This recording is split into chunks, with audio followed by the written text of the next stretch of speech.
शिव का नाम है सबसे प्यारा, जपते रहो हरदम। सत्यम शिवम सुंदरम, सत्यम शिवम सुंदरम, सत्यम शिवम सुंदरम, सत्यम शिवम सुंदरम। शिव का नाम है सबसे प्यारा, जपते रहो हरदम। BBC News.in पे पुलिस वेब समाचार की दुनिया में आप सभी का स्वागत है। पेश है आप सभी के लिए समाचार वाचिका द्वारा 14 मई 2020 दिन बृहस्पतिवार के ताज़ा मुख्य समाचार। राजस्थान के मंत्री को हुआ पैरालिसिस अटैक। खबरों के अनुसार राजस्थान प्रदेश में मंत्री मास्टर भंवरलाल मेघवाल को SMS अस्पताल में कराया गया भर्ती। उन्हें ब्रेन हेमरेज के बाद हुआ पैरालिसिस अटैक। सूचना पाते ही मुख्यमंत्री अशोक गहलोत ने परिजनों से फोन पर जाना हालचाल। हर ग्रामीण परिवार को 4 मास्क और साबुन मुफ्त में देने जा रही है बिहार सरकार। खबरों के अनुसार बिहार में कोरोना वायरस के बढ़ते मामलों के बीच बिहार के उप मुख्यमंत्री सुशील कुमार मोदी ने की एक बड़ी घोषणा। उन्होंने कहा कि राज्य के ग्रामीण इलाकों में रह रहे हर परिवार को 4 मास्क और एक साबुन दिया जाएगा मुफ्त में। इस काम के लिए राज्य सरकार कुल 160 करोड़ रुपए खर्च करेगी। इसके साथ ही उन्होंने कहा कि राज्य सरकार क्वारंटाइन सेंटर पर सुविधाओं को बढ़ाने हेतु भी दे रही है जोर। लुटेरों ने ATM को भ्रमित करने का भी तरीका निकाल 10 लाख रुपए की किया लूट। खबरों के अनुसार मध्य प्रदेश के दमोह में बैंक के ATM सिस्टम को भ्रमित कर 10 लाख रुपए निकालने का एक मामला सामने आने पर हर कोई रह गया भौचक्का। अभी तक तो लुटेरे नशीली दवाइयां खिलाकर इंसान को भ्रमित कर लूटपाट कर लेते थे, पर यह ऐसा पहला मामला है जहां नशीली दवाइयों से नहीं बल्कि शतरंजी दिमाग से ATM को ही भ्रमित कर दिया लुटेरों ने। और तो और भ्रमित करने के बाद ATM से लुटेरों ने लूट भी लिए 10 लाख। और बैंक कर्मचारी माथे पर हाथ धरकर गए बैठ। पुलिस ने इस मामले में 2 आरोपितों को कर लिया है गिरफ्तार। पूछताछ के दौरान उन्होंने अपनी इस करतूत का लाइव डेमो भी पुलिस को दिखाया। और पुलिस को डेमो से समझ में आया कि कैसे स्टेट बैंक ऑफ इंडिया की शाखा के ATM से लाखों रुपए निकल गए और बैंक प्रबंधन को इसकी भनक तक नहीं लगी। पुलिस का कहना है कि ATM सिस्टम को कंफ्यूज कर रुपए निकालने का संभवतः यह पहला मामला है जिसमें खाते से रुपए माइनस नहीं होते और राशि भी निकल जाती है। हालांकि पुलिस ने बदमाशों के लाइव डेमो में बताई गई तकनीक को सुरक्षा की दृष्टि से उजागर नहीं किया है। थिएटर एवं फिल्म वेलफेयर एसोसिएशन उत्तर प्रदेश द्वारा राष्ट्रपति प्रधानमंत्री समेत कई मंत्रियों को लिखा पत्र। सेवा में माननीय प्रधानमंत्री महोदय, हिंदुस्तान सरकार, नई दिल्ली। माननीय राष्ट्रपति महोदय, हिंदुस्तान सरकार, नई दिल्ली। माननीय गृह मंत्री महोदय, हिंदुस्तान सरकार, नई दिल्ली। माननीय मुख्यमंत्री महोदय, उत्तर प्रदेश सरकार। माननीय उप मुख्यमंत्री महोदय, उत्तर प्रदेश सरकार। महामहिम राज्यपाल महोदया, उत्तर प्रदेश सरकार। माननीय मुख्य सचिव महोदय, उत्तर प्रदेश सरकार। माननीय अपर मुख्य सचिव, प्रमुख सचिव संस्कृति महोदय, उत्तर प्रदेश शासन। माननीय अपर मुख्य सचिव, प्रमुख सचिव पर्यटन महोदय, उत्तर प्रदेश शासन। समस्त समाचार संपादक महोदय, उत्तर प्रदेश। विषय: कोरोना नामक वैश्विक महामारी से हुए लॉकडाउन के लिए संपूर्ण हिंदुस्तान एवं उत्तर प्रदेश के समस्त विधा के कलाकारों को आर्थिक सहायता देने के लिए थिएटर एवं फिल्म वेलफेयर एसोसिएशन उत्तर प्रदेश का विनम्र अनुरोध। महोदय, विनम्रता पूर्वक अवगत कराना है कि थिएटर एवं फिल्म वेलफेयर एसोसिएशन विगत 2016 से उत्तर प्रदेश के कलाकारों के उत्थान के लिए प्रयत्नशील एवं पंजीकृत एसोसिएशन है, जिससे समय समय पर संपूर्ण हिंदुस्तान एवं उत्तर प्रदेश के समस्त विधा के कलाकारों को होने वाली समस्या से हिंदुस्तान सरकार और उत्तर प्रदेश सरकार को विभिन्न माध्यम से अवगत करते रहे हैं। इसी क्रम में जैसा कि उपरोक्त आप सभी को ज्ञात है कि कोरोना नामक वैश्विक महामारी से हुए लॉकडाउन के कारण संपूर्ण हिंदुस्तान एवं उत्तर प्रदेश के समस्त विधा के कलाकारों के सामने आर्थिक समस्या उत्पन्न हो गई है, जिससे वह अपने परिवार का पालन पोषण करने में असमर्थ हो गए हैं और बहुत जल्दी ही भूखमरी की कगार पर आ जाएंगे, जिसकी संपूर्ण जवाबदेही हिंदुस्तान सरकार और उत्तर प्रदेश सरकार की होगी। परंतु कलाकारों को होने वाली इन समस्याओं से भारत सरकार और उत्तर प्रदेश सरकार को कोई लेना देना नहीं है, तभी तो अभी तक कलाकारों की प्रगति के लिए ना ही कोई कला नीति है और ना ही कलाकारों के उत्थान के लिए बजट हिंदुस्तान सरकार और उत्तर प्रदेश सरकार के उपरोक्त सभी माननीय महोदयों को बहुत ही विनम्र अनुरोध के साथ ही यह अवगत कराना है कि यह सब वही कलाकार है जिनकी कला के द्वारा ही हिंदुस्तान सरकार और उत्तर प्रदेश सरकार की नीतियों का प्रचार प्रसार विभिन्न सरकारी आयोजनों में कराते रहे हैं। अतः उपरोक्त आप सभी सम्मानित लोगों से पुनः विनम्र अनुरोध है कि कोरोना नामक वैश्विक महामारी से हुए लॉकडाउन के कारण संपूर्ण हिंदुस्तान एवं उत्तर प्रदेश के समस्त विधा के कलाकारों को आर्थिक सहायता देने के लिए थिएटर एवं फिल्म वेलफेयर एसोसिएशन उत्तर प्रदेश के अनुरोध पर तत्काल कार्यवाही कराते हुए आर्थिक सहायता देने का कष्ट करें। भवदीय दबीर सिद्दीकी, सचिव, थिएटर एवं film welfare association Uttar Pradesh. कार्यालय पता Sarvari apartment, Burlington compound, Medwell hospital, Cantt road, थाना कैसरबाग, लखनऊ, उत्तर प्रदेश। मोबाइल 9335222238 एवं 8604535051। उत्तर प्रदेश के मुजफ्फरनगर में हुआ बड़ा दर्दनाक हादसा। खबरों के अनुसार बीती देर रात उत्तर प्रदेश अंतर्गत मुजफ्फरनगर में हुआ बड़ा हादसा। यहां दुर्घटना में 6 लोगों की मौत हो गई है जबकि कई अन्य घायल हुए हैं, जिनमें भी कुछ घायलों की हालत बताई जा रही है गंभीर। बताया जा रहा है कि पैदल घर जा रहे मजदूरों को एक तेज रफ्तार रोडवेज बस ने कुचल दिया।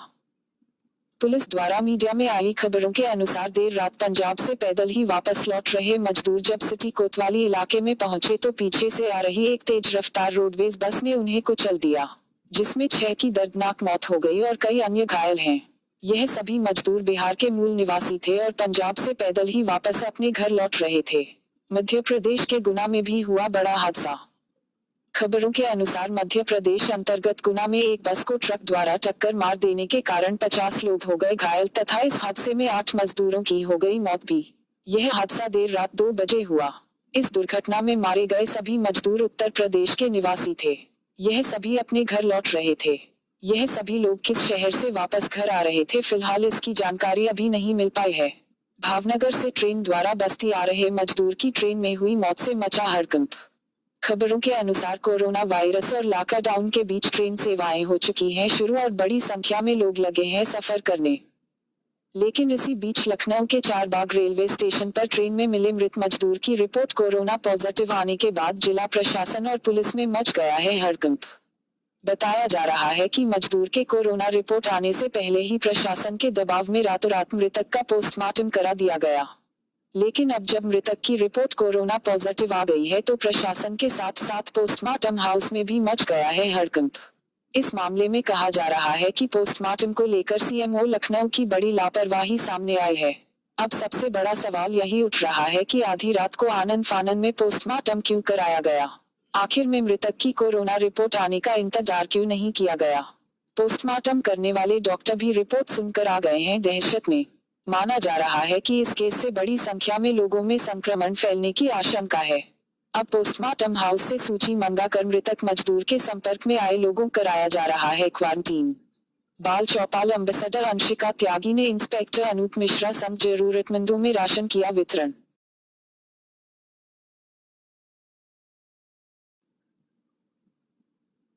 लखनऊ से प्राप्त खबरों के अनुसार जरूरतमंदों तक राशन, भोजन और हर संभव मदद पहुंचाने के लिए बाल चौपाल आनंद भोग मुहिम के तहत सब इंस्पेक्टर अनूप मिश्रा अपूर्व के साथ बाल चौपाल की ब्रांड एम्बेसडर एवं मशहूर बाल नृत्यांगना आंशिक त्यागी ने कल शाम को रेल विहार, विकल्प खंड व गोमती नगर स्थित झुग्गी झोपड़ियों में रहने वाले 5 गरीब परिवारों तक राशन पहुँचाने में निभाई अहम भूमिका।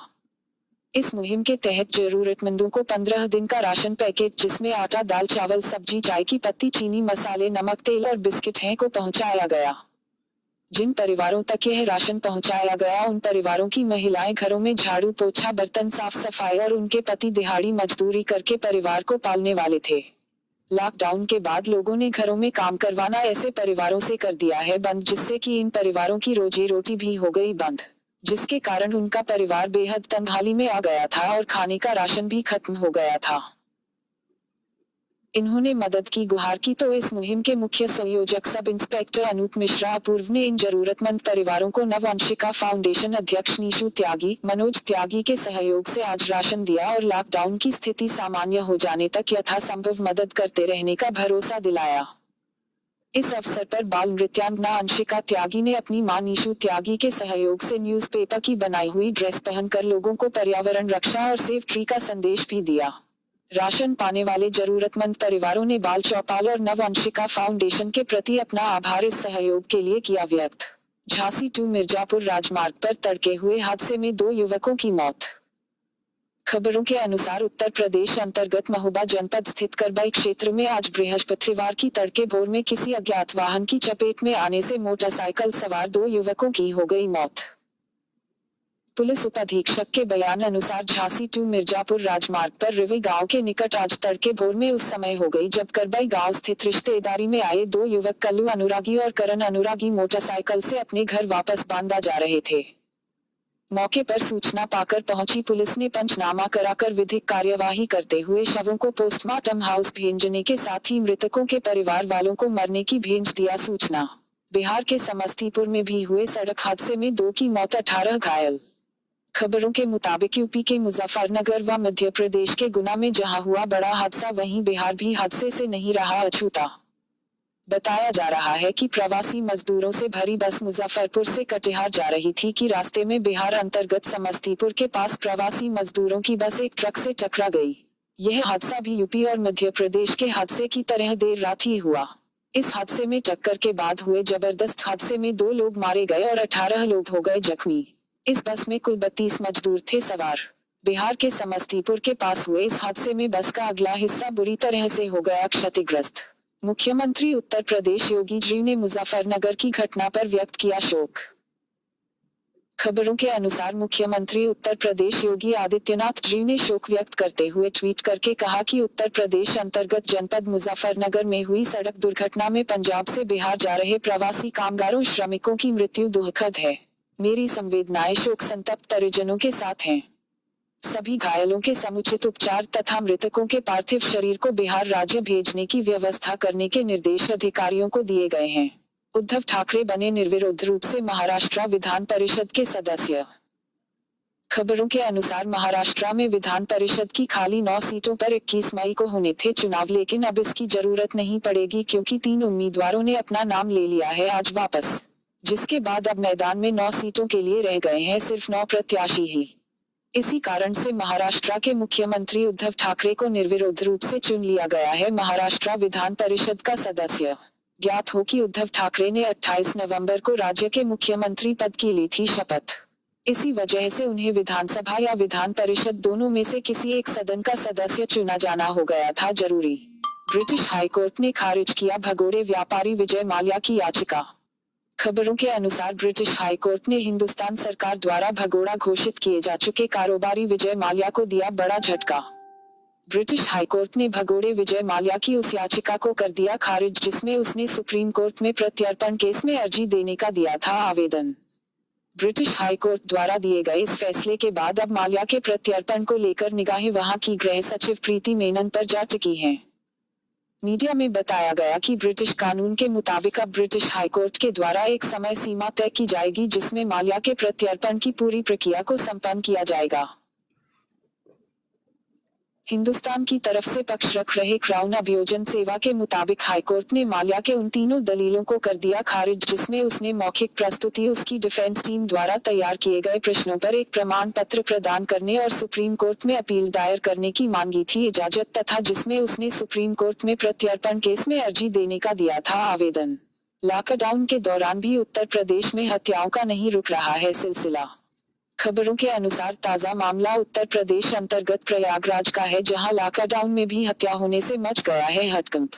सूचना के मुताबिक प्रयागराज स्थित धूमनगंज में एक ही परिवार के 4 लोगों की हत्या से फैल गई सनसनी। इस घटना में पति पत्नी और बहू बेटी की हत्या का मामला आया सामने। यह घटना धूमनगंज थाना क्षेत्र स्थित प्रीतम नगर मोहल्ले में घटी। घटना की सूचना पाकर मौके पर उपस्थित हुई धूमनगंज थाना की पुलिस और कर रही है विधिक कार्यवाही।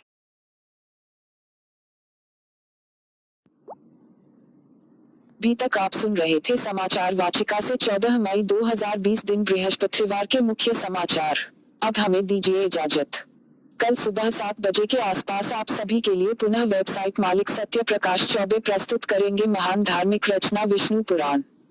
bbcnews.in पर समाचार पढ़ने सुनने व देखने वाले समस्त पाठकों श्रोताओं एवं दर्शकों को समाचार वाचिका की तरफ से धन्यवाद व नमस्कार।